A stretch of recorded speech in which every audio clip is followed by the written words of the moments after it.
my name is Aditya Tiwari and welcome to Aditya Tiwari's physics classes. So we were covering the chapter Electricity of class 10th. It's the first chapter and we are on lesson 3. So I have also taken lesson 1 and lesson 2 in which I have taught about voltage, the potential difference, and amperes, the electric current respectively. In this class, I am going to talk about Ohm's law and the relation between voltage and current. I am also going to tell the constant about resistance, and also in the next also in the continuity I am going to explain about resistivity. I am going to explain about resistivity, which is also known as in the value it's known as P. So I'm also going to explain about that, and here's the booster one-shot notes.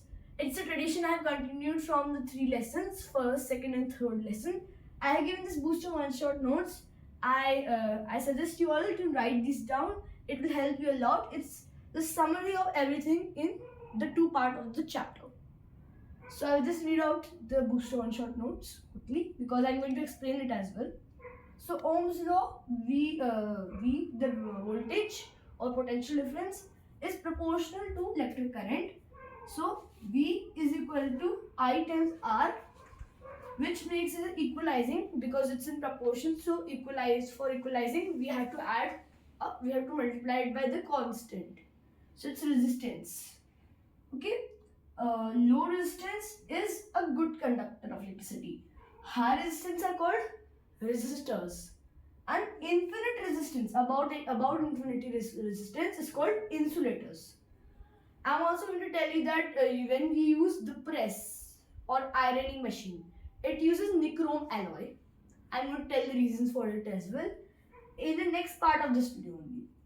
And then in the next part of the video, I'm going to explain about factors affecting resistance. It's the length. So resistance is proportional to length. Area, resistance is inversely proportional to area. And from it we can also find out about diameter. So resistance is inversely squared proportional to the diameter. Then it's affected by nature of the material. I'm going to give you examples from the book as well. And then it is affected by temperature, except there are some exceptions always. Yeah, so it's manganese, constantine and nichrome. So these 3 elements don't get affected, otherwise all the other elements get affected. So let's start with the first concept, which is Ohm's law. So V is proportional to I. The potential difference is directly proportional to electric current. Okay. Now, to equalize it, it's a proportion. So if you have to equalize it, we have to multiply this by a constant. So we take the constant as resistance. V is equal to IR, and where R is the okay. So R is resistance.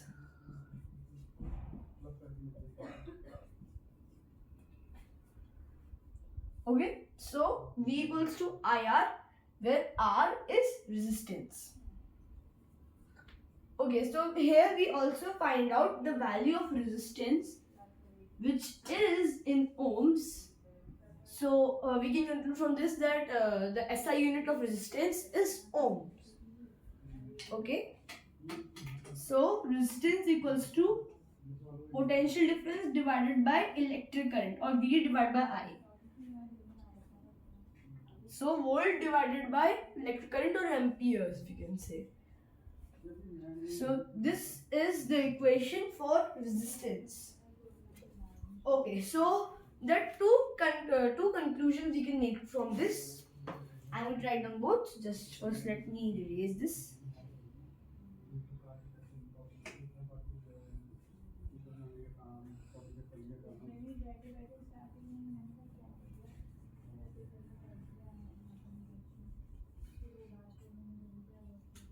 conclusions. There are two conclusions. Two conclusions that we can make are resistance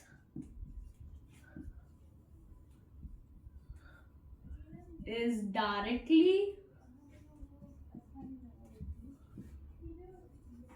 proportional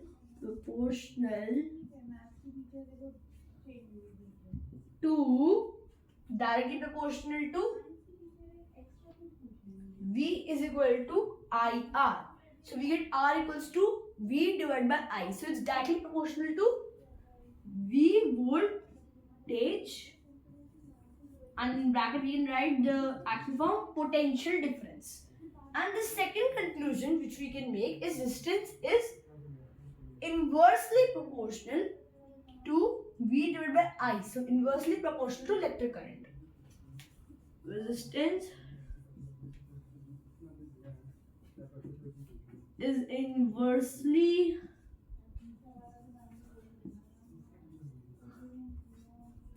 proportional to current. A. Okay, so A means amperes here.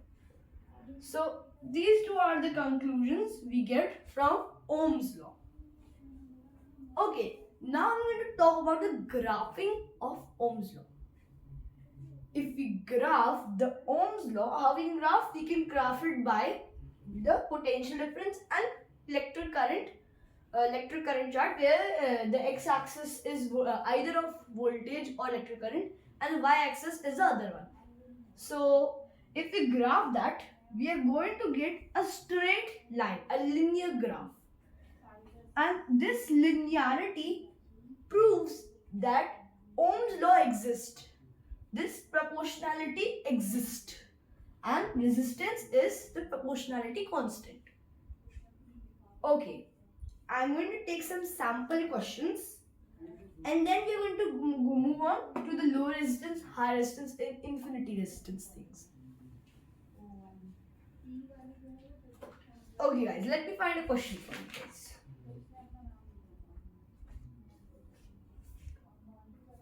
Okay, I found a great question for you guys. So it's the sample problem 1. I'm just going to raise the board. Okay guys, I am back and I have written the question on the board. So I'll just read it out for you guys. Sample problem 1. An electric iron draws 3.4 ampere from 220 volt supply line. How much current will it draw from 110 volt supply line? Okay, so it's a two-step problem. So some people can do it in one step only, but others will prefer it in 2 steps. So step 1 is to find the value of R. So this is dedicated on resistance, and the step 2 is dedicated for the answer. So we have to find the resistance first. We know that resistance is equal to V divided by I. So here 220 divided by 3.4 equals to, let's cut this, 2200 multiplying it by 10. So 1100 divided by 17. If we calculate that, 642,102. Okay. 0280. So yeah, dividing this value, we get 64.7 ohms. Okay, as I told, the SI unit of resistance is ohms. Yeah, so I told that the whole value will be 64 and the decimal value will be 0.7, so 64.7 ohms. So we got the resistance. Now what we have to find in 110 volts supply. So I is equal to V divided by R. Electric current equals to potential difference divided by resistance. So I is equal to V divided by R. So I is equal to 110 divided by 64.7. Okay, so 110 divided by 64.7. 64.7 is equal to, okay, let me just calculate. Okay, yeah. Okay.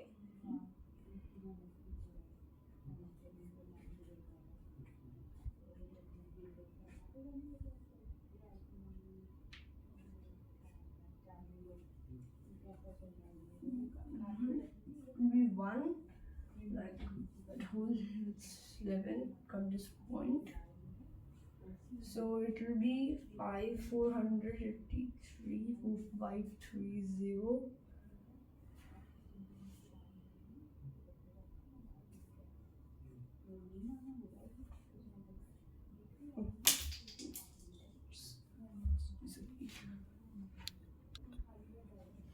Yeah, so sorry my pen fell down. So yeah, the answer is equal to 1.7 amperes. So the answer is 1.7 amperes.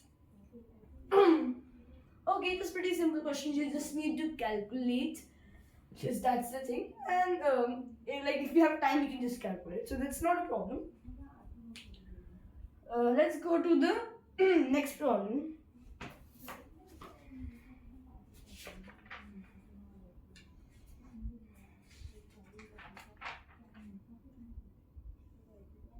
And okay, before that I will explain the concept. I've written in the notes as well, but yeah, I have to explain it as well. So yeah, I'll just explain it to you. So it is about categorizing objects or materials with the difference in resistance. So low resistance, high resistance, and infinite resistance. So there are three classes. Low, so this materials has three types: low,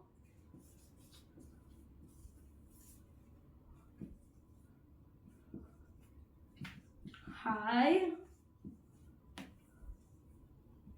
and the final one is infinite, like about infinity you can consider. So these low ones are good conductors.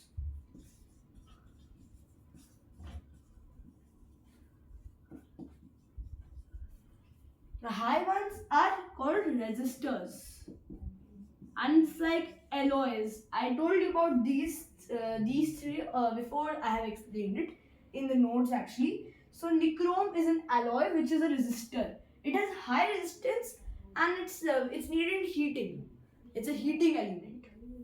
And infinite many, it's easy. It's very easy to name them as insulators.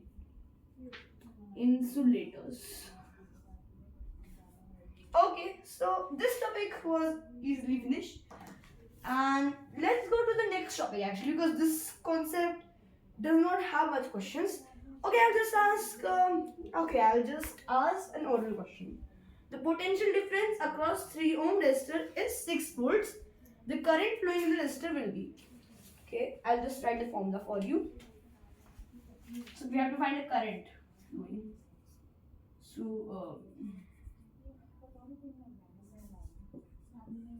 So you can find out V equals 6, R is equal to 3. Yeah, R is equal to 3, no? Yeah. Yeah, V equals to 6 volts, R equal to 3 ohms. So you have to find. So it's very easy. 6 by 3 equals to 2 amperes. And if you have done the question about 220 volt supply line, 210 volt supply line with 2-step procedure, this question is like, okay, a piece of cake. So let's move to the next topic. Okay. So I'm been telling you that this is a big chapter, and its continuity, the magnetic effects of current. I think it's a bigger chapter. and it is completely on the magnetic effect. It explains the magnetic effect in depth. Everything about electromagnets, about standard magnetism, about Earth's magnetism, and like that's a later concept. Many chapters in physics have also been removed by the NCRT. NCRT is updating now and then. Many chapters have been removed. Like sources of energy, they have this chapter has been removed. Okay, so because this was a very small chapter, I'll just check the timings. Yeah, it's a pretty small chapter. It's half the other classes. So I'm combining it with the next part of this lesson. So it's only lesson 3 only. But yeah, it also contains parts of lesson 4 so that the lesson 4 will be smaller. Because the lesson 3 was like pretty small actually. So yeah, I'm continuing it. I'm sure if it will be fine for you. If you have understood the concept till now, please like, share and subscribe my YouTube channel. It will be great motivation for me to make such videos, educational videos for you all guys. I hope it helps. Yeah. So let's continue to the next part, which is factors affecting resistance. Factors affecting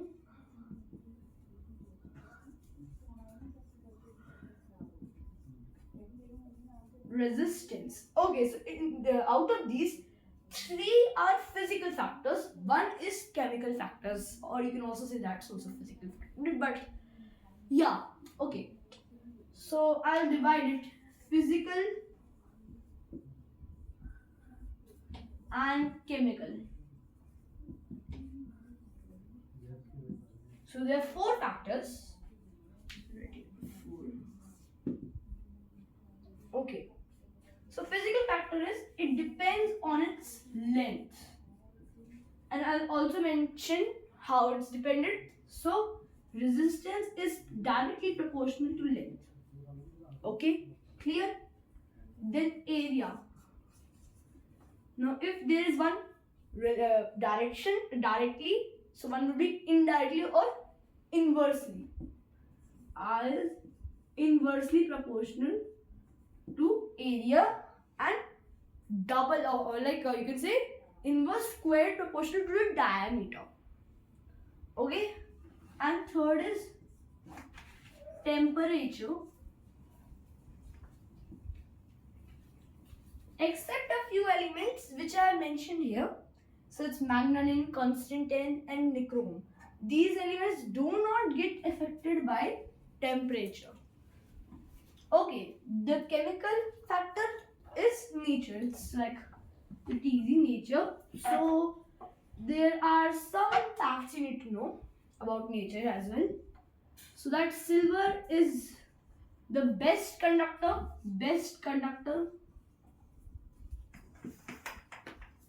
Rubber is the best insulator.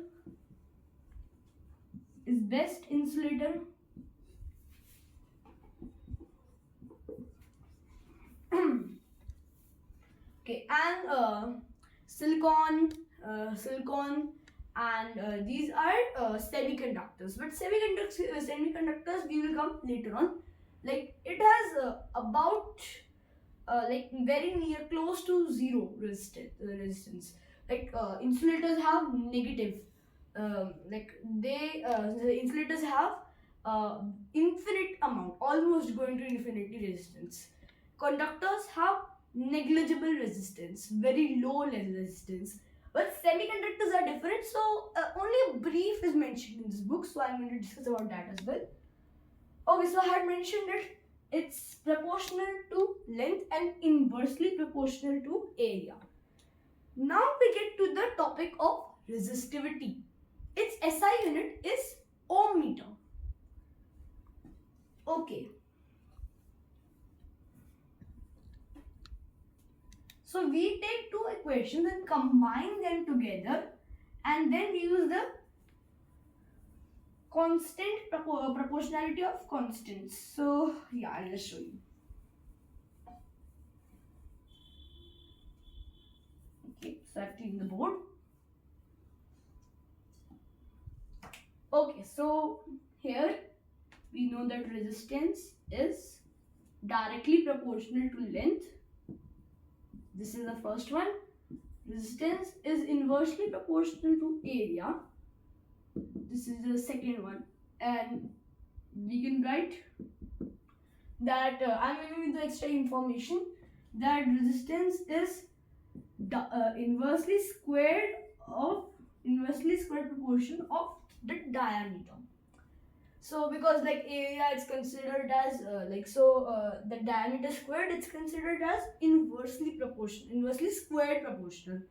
So if diameter is squared, so diameter is doubled, then this resistance will be 1/4. Okay, so now we combine 1 2. We combine 1 and 2 and we get resistance is proportional to L divided by A, length divided by area. Now to equalize it, we get resistance is equal to P times L, length divided by area. So this P is our resistivity.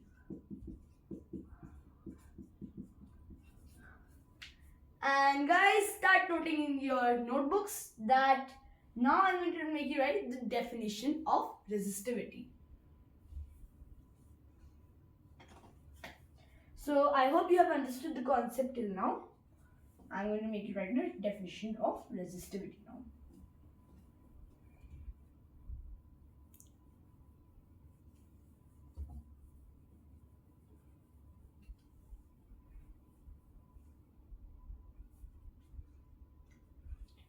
Okay, so yeah, resistivity. What does this mean? So it means the resistance of a material at given temperature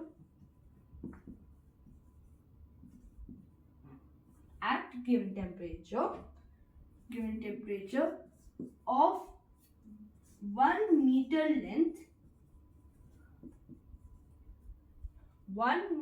length and 1 square meter area. Okay, so this is resistivity.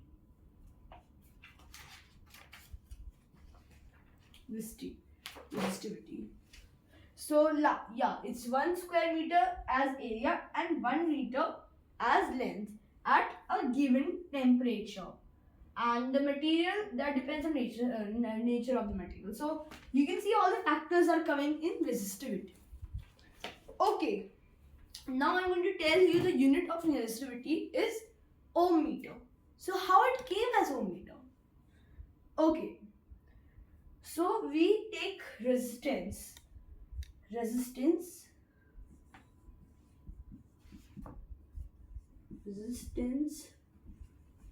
So we get resistance. So here resistivity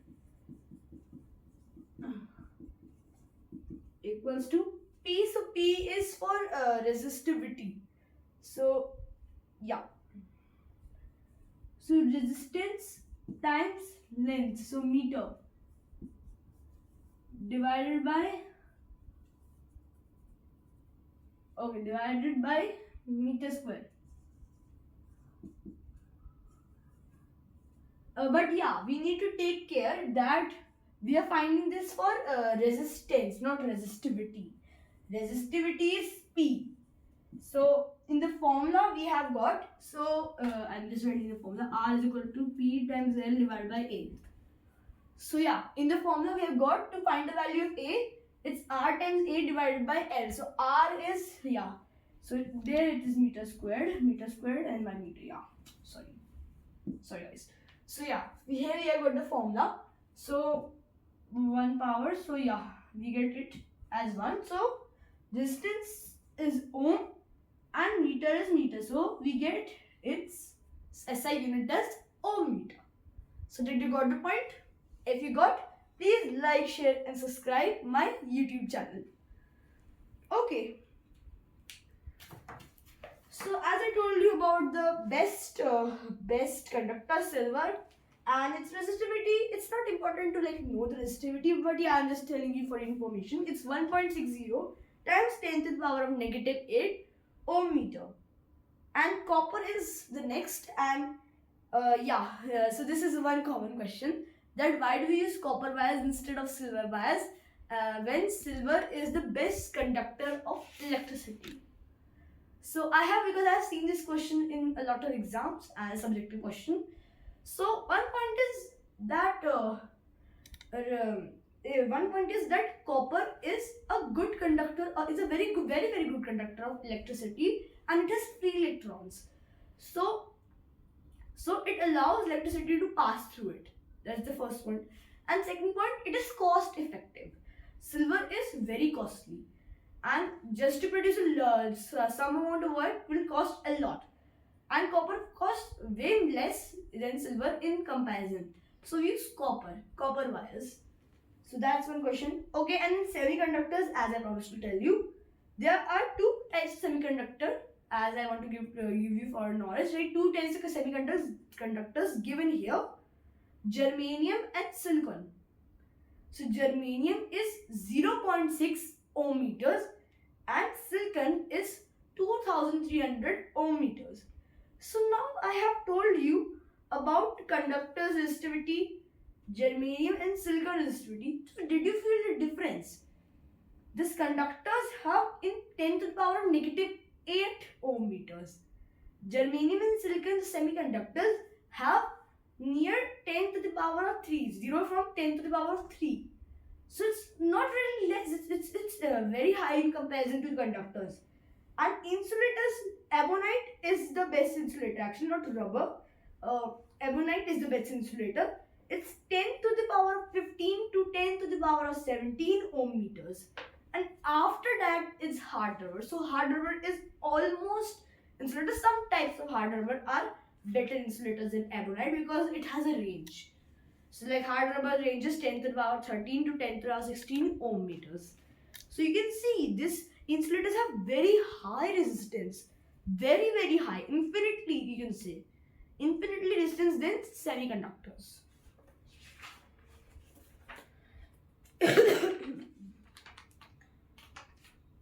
Okay, now I have to tell you about nichrome. So nichrome is a very important heating element. I need you to tell about it. So in ironing machines, we have to heat. We need a heating element.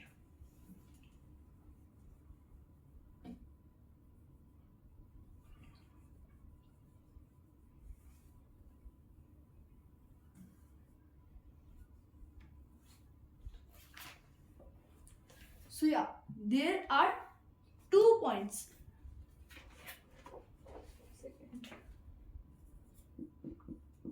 Nichrome alloy usage. Nichrome alloy usage. Okay, so there are 2 reasons. So resistivity, first resistivity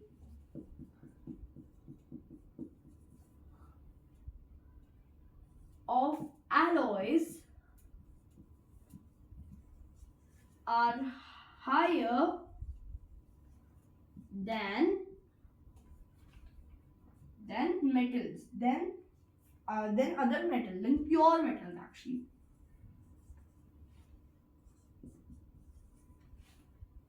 So this is one point. Okay, other point is it does not undergo oxidation when burned. doesn't undergo oxidation when burnt.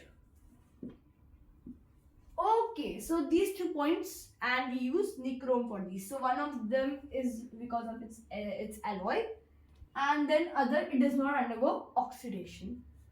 Okay, just a second, it's got erased. And now I'm just going to ask you a final question, and then this lesson will be over. So then I'll meet you in the next lesson. Till now, if you understood the concept, please like, share and subscribe my YouTube channel. Okay, I'll just find a question for you guys. This one.